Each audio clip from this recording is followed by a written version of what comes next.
Good afternoon, everyone. Welcome to today's press conference regarding the 2024 NATO Summit. We thank you for coming out today, and we are looking forward to having you help us to assist with communicating with the public in regards to this event. Following remarks by our speakers today, there will be an opportunity for questions. We ask that when you're called on that you would introduce yourself, also say the name of your outlet, and limit your questions to one question and one follow-up question initially. We'll try and get to as many questions as we can from different folks. I'd like to take this opportunity to introduce Matt Stoller. He is the Special Agent in charge of the Washington Field Office.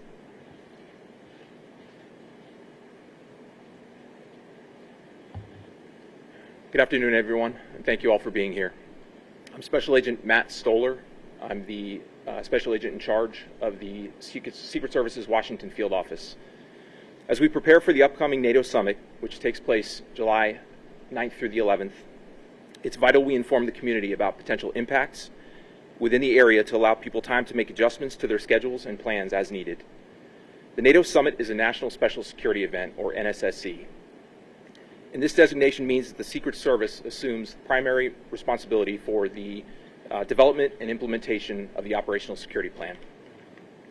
And NSSC leverages the full weight and resources as well as the talent and expertise of federal, state, and local partners.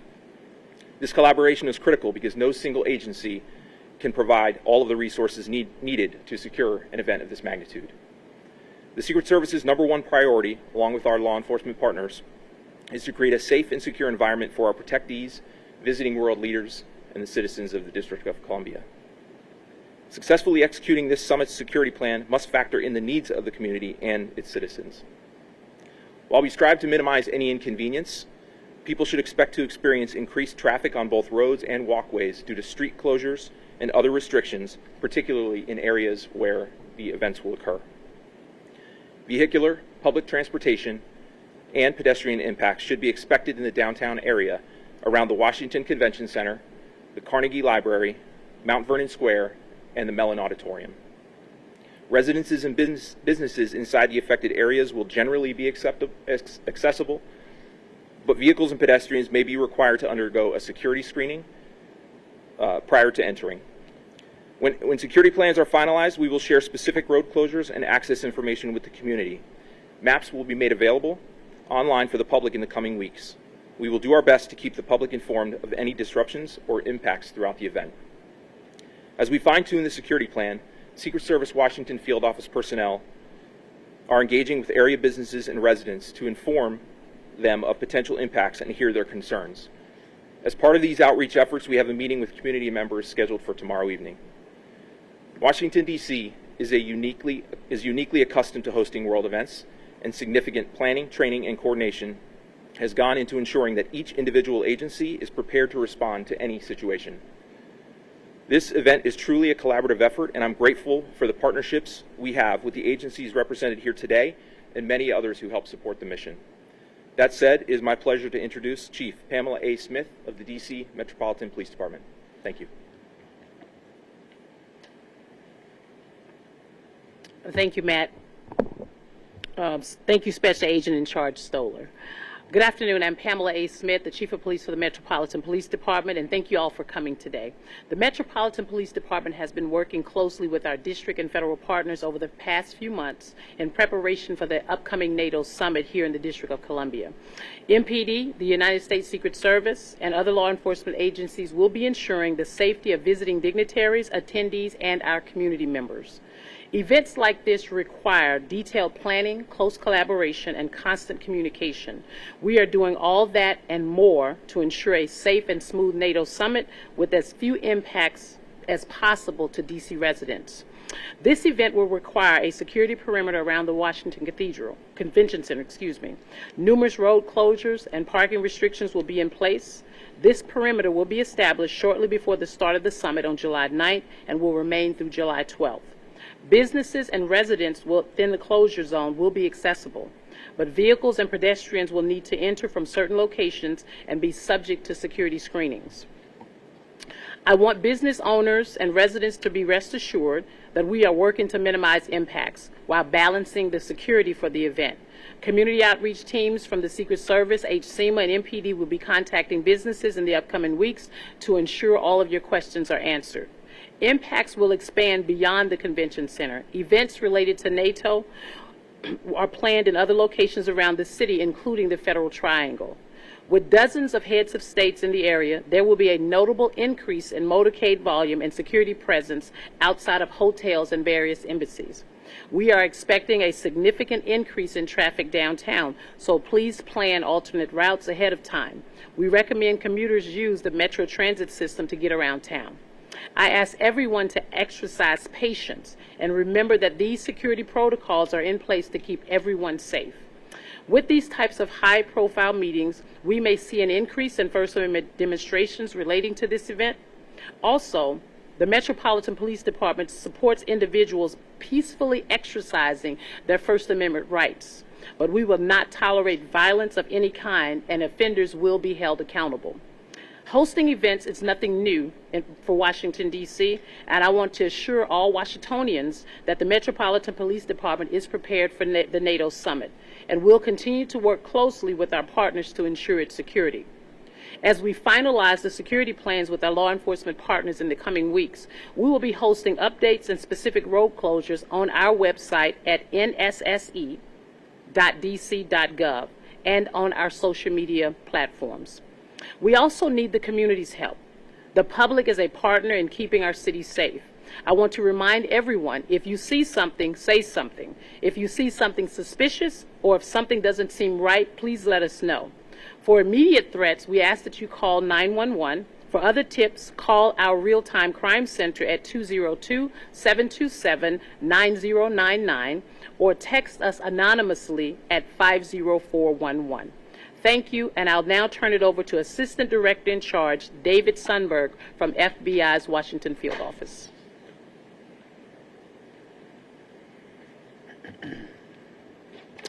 Thank you, Chief Smith. Good afternoon. I'm Dave Sundberg, Assistant Director in Charge of the FBI Washington Field Office. I truly appreciate the opportunity to be here today to discuss the FBI's partnership with our federal and local law enforcement agencies to prepare for the upcoming NATO summit here in D.C. During the event, the FBI has the lead federal responsibility for crisis management, response to terrorist threats, and intelligence. The preparation for a national special security event is a cooperative effort with our partners, and these working relationships are not new. We coordinate with all of the agencies represented here, and then others, through our Joint Terrorism Task Force. We have routinely planned, prepared, and trained for multiple events such as this in prior years. Leading up to and during the NATO summit, FBI intelligence analysts will be working to assess and share intelligence with our partners to ensure the safety of all attendees and participants. During the event, the FBI has the lead in working to prevent terrorist attacks. We will assess any information and intelligence received and work with our partners to quickly and safely resolve any issues. Our work is enhanced by citizen involvement. To echo what Chief Smith said, we ask the people remain aware of their surroundings and please report any suspicious activity. If you see something suspicious, please notify authorities by telling a police officer or calling 911. Suspicious activity could be an unattended package, a vehicle that appears out of place, or an individual acting suspiciously. We look forward to working with our partners to ensure that this event is held safely and securely.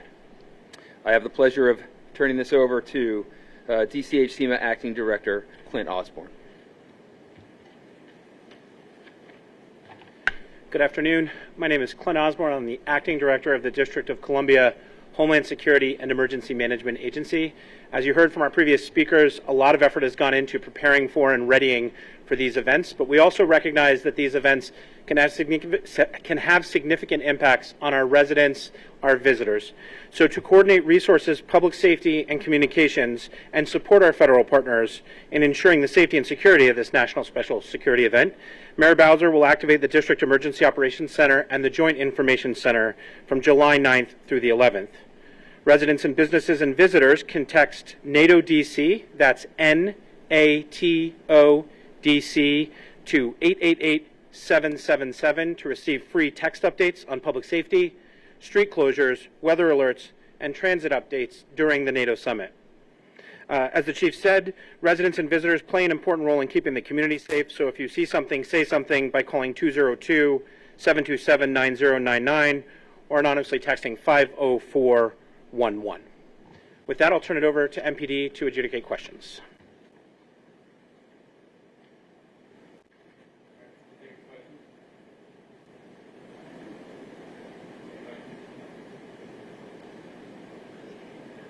Sure. Hi there. Can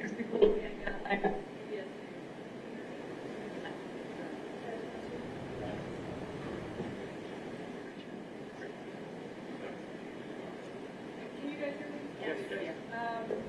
Assistant Director Sundberg, can you speak to what sorts of threats you're addressing, and have there been any credible or specific threats to the summit? Certainly. Thank you for your question. We do not have any specific or credible threats to the NATO summit, but we'll continue to work alongside our partners to make sure that any information or intelligence we receive that's relevant is shared amongst all agencies. Thank you. And just as a follow-up, especially can you speak a little bit to First Amendment zones for protesters and what accommodations will be made for First Amendment activities? And do you have an estimate of how many folks you expect to come out and protest? So specifically for the first, thank you for the question, first of all. And so for the First Amendment activities, you know that oftentimes people will submit a permit, sometimes at the request of the National Park Service to have First Amendment activities, and sometimes we just have pop-up demonstrations. So at this point, we do not have any anticipated First Amendment activities, but we do know for these types of activities or these types of events, they may garner some First Amendment activities or protesters that may decide they want to come in and exercise their First Amendment right. I'm not sure if the National Park Service does, and they're not here to speak to that, unless someone on the team have any additional information regarding that. But typically it would come in, and MPD will get some, but as of right now, I'm not aware of any. Okay.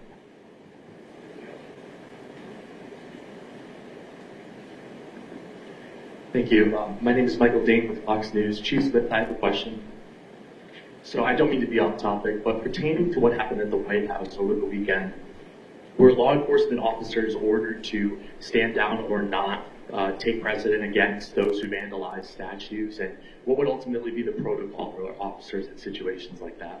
So if you're speaking specifically about what occurred at Lafayette Park, so I work for the Metropolitan Police Department, and those officers that are assigned to Lafayette Park are with the United States Park Police.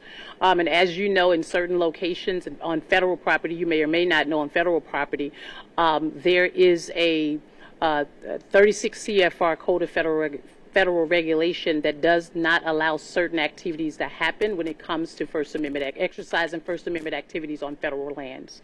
And so what you saw was obviously the United States Park Police engaging in individuals who could not exercise their First Amendment right based on whatever other additional activity was occurring in that space. Okay, and are you able to speak to how many arrests were made? Is that not? I work for the Metropolitan Police Department. That's really a question you should pose to the United States Park Police. Thank you. Yes, sir. Hi, I'm Susan Harmon with CBS News, but I'm also acting as the poll producer for the networks. My first question is, do you all have a date certain when the road closures will go up or when that will be announced?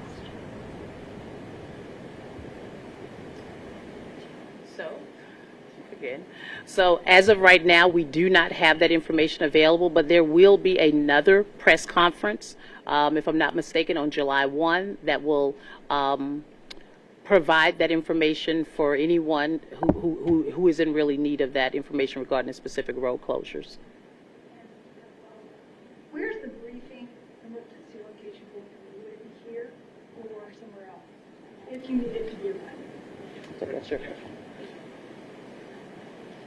We appreciate you being part of our pre-event exercise. We will do briefings out of this space during the event.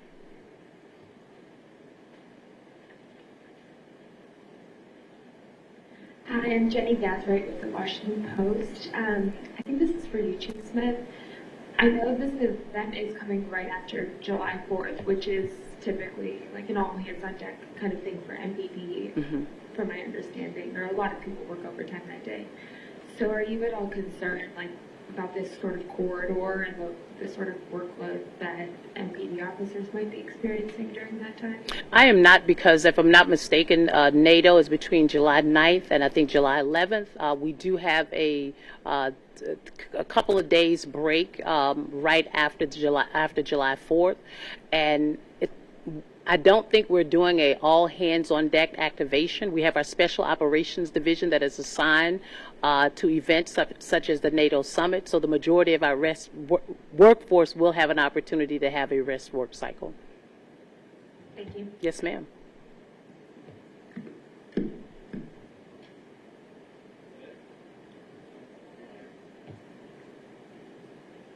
Beatrice Peterson, ABC News. I was wondering if you could just quantify for the public how massive this is going to be.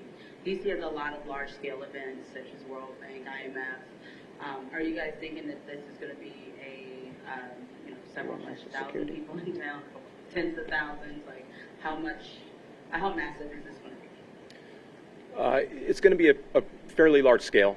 So there's 32 member nations in NATO, and then there's 5 additional partner nations. But the State Department and NATO personnel who are organizing the event, they're the ones that put out all the invitations. I don't know what the status of those invitations are, but my understanding is that they've all been invited, them and the members and their spouses as well. So it will be a large magnitude event.